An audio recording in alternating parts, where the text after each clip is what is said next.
And final ఇంకోటి ఏంటంటే శోభా శెట్టి.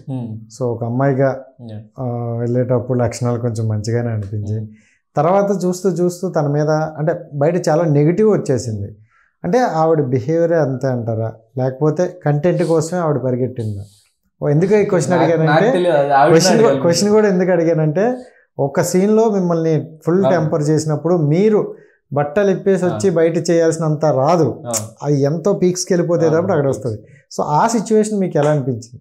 అదే నాకు ట్రిగర్ కొన్ని పాయింట్స్లో నేను ట్రిగర్ అయిన తన వల్ల. సో అవుట్ బర్స్ట్ అయింది.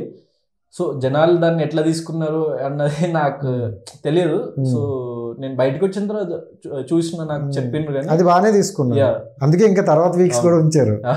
ఎందుకంటే బిగ్ బాస్ లో చిన్న తప్పు చేసాం అనుకుంటే సో నెక్స్ట్ వీక్ ఖచ్చితంగా వెళ్ళిపోతాం. ఇప్పుడు చిన్నది అక్కడ బిగ్ బాస్ హౌస్ లో నేను గమనించింది it's like A chess game. Okay, so చిన్న రాంగ్ మూవ్ మనల్ని చాలా బ్యాక్ తీసుకొచ్చేస్తుంది, చిన్న రైట్ మూవ్ చాలా ముందుకు తీసుకెళ్తాయి. రైట్, ఇది కరెక్ట్. సో మనకు తెలియకుండానే జరిగిపోతుంది అనమాట. అంటే చాలా మంది అనుకునేది వీళ్ళు ఏదో ప్లాన్ చేసి చేస్తున్నారు, ప్లాన్ చేసి గొడవ పడుతున్నారు, కానీ అట్లాంటి మూమెంట్స్ మన రియల్ లైఫ్ లో కూడా మనము ఇట్లా ఏదైనా సంథింగ్ జరిగినప్పుడు వెంటనే ఇట్లా కోపం వచ్చేస్తుంది. అది మనం కెమెరా ముందు ఉండడం వల్ల అది బయటకు వస్తుంది తప్ప. సో అది ప్రతి మనిషికి జరిగే. ఇంకా అక్కడ చెప్పాలంటే బయట కంటే చాలా కంపోజ్డ్ ఉన్నట్టు, ఎందుకంటే నిజంగా బయట ఉన్నంత లెవెల్ ఆఫ్ ఎమోషన్స్ చూపిస్తే ప్రతిరోజు ఒక గొడవ జరిగే ఛాన్స్ ఉంది.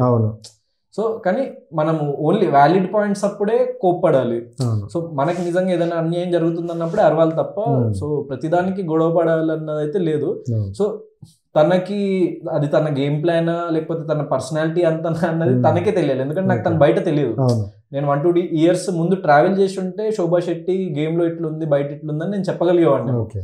సో అమర్దీప్, ప్రియాంక ఆన్సర్ చేయగలుగుతారు, ఎందుకంటే వాళ్ళ ముందు నుంచే తెలుసు. అందుకే వాళ్ళు ముగ్గురు కూడా కలిసి ఆడతారు. అంటే దీని గురించి అడగడం అనుకున్నాను. గ్రూపిజం అనేది బాగా క్రియేట్ అయిపోయింది. ఎక్కువగా స్పై అండ్ స్పా ఈ టీములకి ఎక్కువ డివైడ్ చేసినారు అనమాట. మీకు ఎలా అనిపించింది? ఇండివిజువల్ గా ఆడినారు కదా, మీకు ఎలా అనిపించింది? అది it's their wish and at the end of the day. కానీ నేను ఒకటి ఏంటంటే నేను సోలోగా నిలబడతా అని చెప్పేసి నేను ఫిక్స్ అయిపోయినా. సో అది వాళ్ళ తప్పు రైట్ అన్నది అనడానికి ఐఎమ్ నో వన్.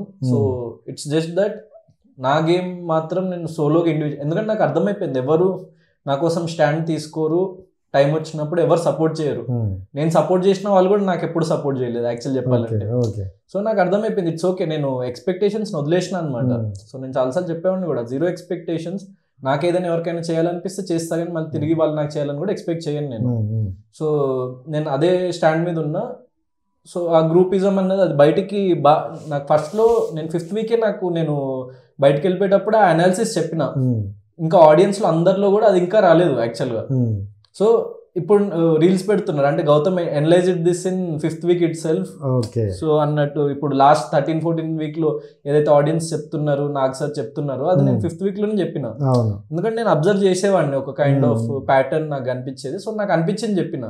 సో అప్పుడు నువ్వు తప్పు అని వాదించిన వాళ్ళు ఇప్పుడు నేను కరెక్ట్ అని అనుకుంటాను. సో అంటే ఇట్స్ లైక్ ఆడియన్స్ ఇట్లా చిన్న ఇన్సిడెంట్తో అటు ఇటు వాళ్ళు చేసే ఛాన్స్ ఉంటుంది.